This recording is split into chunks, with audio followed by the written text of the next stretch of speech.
kita tidak akan memasukkan kita ke surga. Karena masuk surga itu semata-mata hanya karena rahmat Allah. Apakah itu benar, Ustaz? Apa ini? Kalau memang itu benar, apa gunanya di timbangan amal kita di hari kiamat nantinya? Kalau yang memasukkan kita ke surga bukanlah amal kita, tapi rahmat Allah. Jazakallah khair. Tentu saja iya. Tidak ada orang yang masuk surga dengan amalnya. Itu sesuai dengan hadis Bukhari. Nabi SAW yang mengatakan itu. Tidak ada seorang pun di antara kita yang masuk dalam surga dengan amalnya. Maka kata para sahabat, Anda juga ya Rasulullah? Kata Nabi SAW, saya juga. Tapi Allah telah memberikan rahmatnya kepadaku. Memang untuk masuk ke surga, rahmatnya Allah. Gitu kan? Mau contoh rahmatnya Allah, sekarang antum berbuat dosa 50 tahun. Tidak ada amal solehnya. Tidak sholat, mabuk, mencuri, segala macam. Lalu antum taubat di umur 51 tahun, pas taubat setengah jam meninggal. Bisa masuk surga nggak? Masuk surga. Enak nggak ini? Enak benar itu. Ya, yang buat dia masuk surga apa? Ada amal? Rahmatnya Allah SWT. Gitu kan? Antum juga biar beramal 50 tahun. Ya. Tahun 50 tahun meninggal dunia. Apa jaminannya amal antum ikhlas, tulus, khusyuk? Ada jaminan? Selama ini menghayal terus kalau sholat. Rahmat Allah itu. Orang umur 60 tahun. 15 tahun pertama, anggaplah 12 tahun, 13 tahun. Di Indonesia mungkin agak telat, orang balik mungkin sekitar 14 tahun, gitu kan. Anggap 14-15 tahun antum balik. Berarti kalau umur antum 60 tahun, 15 tahun sudah habis untuk masa anak-anak. Gitu. Kemudian dipakai tidur 8 jam per hari. Kalau kali 60 dikurangi jumlah 24 jam per hari, kurang lebih 20 tahun antum habiskan untuk tidur. Berarti dari 40 tahun tadi, maaf, 60 jadi 45. 45 dikurangi 20, sisa 25. Ya. Waktu bekerja 8 jam per hari, habis lagi 20 tahun untuk bekerja. Ya. Sisa berapa umur antum untuk sholat malam, untuk ibadah, ya.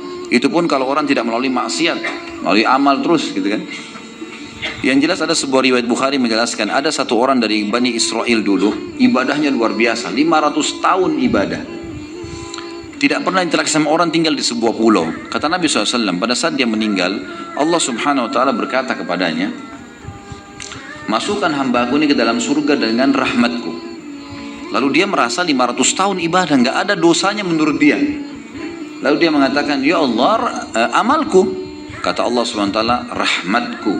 Dia tetap bantah, ya Allah, amalku. Sampai 3 kali. Maka kata Nabi SAW, Allah pun berfirman kepada para malaikat, ambil nikmat matanya hambaku ini, timbang dengan seluruh amal yang dia kerjain. Mata dia pakai 500 tahun nih, bisa melihat, bisa beraktivitas, bisa segala-galanya. Itu timbang nikmat mata yang saya kasih dengan amalnya dia yang dia kerjain 500 tahun. Waktu ditimbang ternyata nikmat mata saya sudah ngalahin seluruh amalnya. Belum nikmat telinga, belum nikmat segala-galanya nih. Banyak kalau nikmatnya Allah mau dihitung.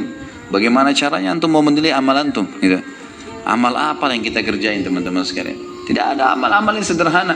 Dari 24 jam sholat cuma 5 waktu yang wajib.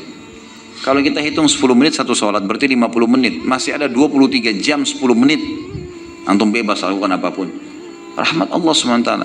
Baik, apa tujuannya ditimbang amal? Untuk menentukan derajat antum di surga. Antum ini derajat keberapa? Di pintu keberapa masuknya? Itu amal kita. Amal akan menentukan derajat nanti. Ya, derajat surga yang ke-100, tingkat yang 100 kah, tingkat yang pintu yang ketiga kah, derajat yang keberapa, itu amal kita yang menentukan nanti. Tapi kita masuknya dengan rahmat Allah. Orang yang baik bukan orang yang banyak sholat. Orang yang baik bukan orang yang banyak ngaji. Orang yang baik bukan orang yang banyak mengamalkan qiyamul lail, tahajud dan sebagainya. Itu amalan yang baik. Tapi amalan-amalan itu tidak terhitung menjadi amalan yang baik kalau kita masih saling membenci dan saling mencaci. Tidak dihitung oleh Allah itu kebaikan. Walaupun apapun amalan setiap malam kita ini tahajud seperti apa, tetapi kalau di dalam hati masih ada saling dengki, iri, membenci satu dengan yang lain, amalan sebaik itu pun akan dihapus oleh Allah dan tidak akan diterima. Jadi kita harus mengetahui